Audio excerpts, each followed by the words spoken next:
ରାତି ଗଲେ ଦିନ ଆସେ, ଅନ୍ଧାର ହଟିଯାଏ, ସୂର୍ଯ୍ୟଙ୍କର ଆଲୋକରେ ସବୁକିଛି ଆଲୋକିତ ହୋଇଯାଏ।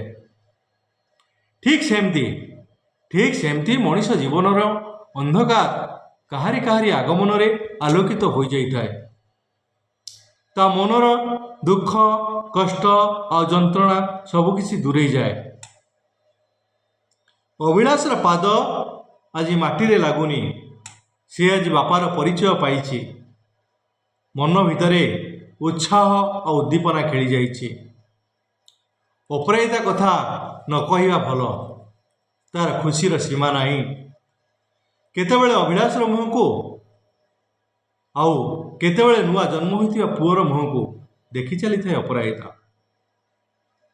ସତେ ଯେମିତି ନୂଆ ଅତିଥି ଚନ୍ଦନର ଆଗମନ ସେମାନଙ୍କର ସବୁ ଦୁଃଖକୁ ଦୂରେଇ ଦେଇଛି।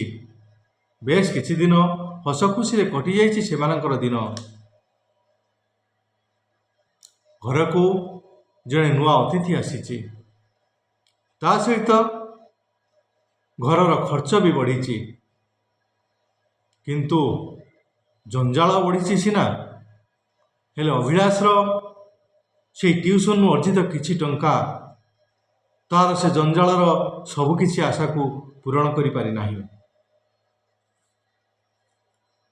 ଅପରାଜିତା ଏବଂ ଅଭିଳାଷ ପରସ୍ପରକୁ ବୁଝାଉଥାନ୍ତି, ଆଉ କିଛି ଦିନ ଭିତରେ ଅପରାଜିତାର ଚାକିରି ହୋଇଯିବ, ସରକାରୀ ଚାକିରି ହେବ, ସମସ୍ତେ ଖୁସିରେ ଚଳିବେ।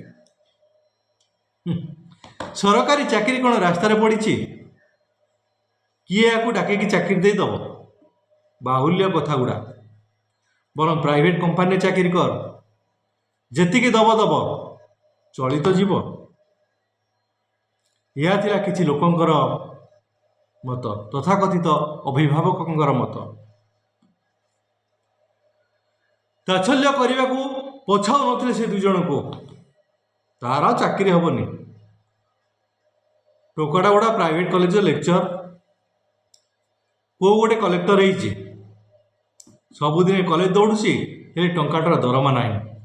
ଏଇଟା ଗୋଟେ ପାଠୁଆ ମୂର୍ଖ, ମୁଣ୍ଡରେ ସାମାନ୍ୟ ବୁଦ୍ଧି ନାହିଁ। ଅଭିଳାଷ ପ୍ରତି ଏହା ଥିଲା ସାଇ ଭାଇଙ୍କର ମତ। ହେଲେ ସବୁକିଛି କଥାକୁ ଶୁଣୁଥିଲେ ବି କାହାରିକୁ କିଛି ଉତ୍ତର ଦେଉନଥାନ୍ତି ଅଭିଳାଷ ଆଉ ଅପରାଜିତା।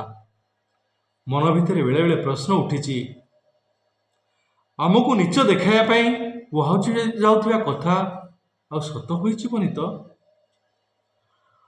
ଆମର ଚାକିରି ହବ ତ? ସେ ସରକାରୀ ଚାକିରି ହବ ତ?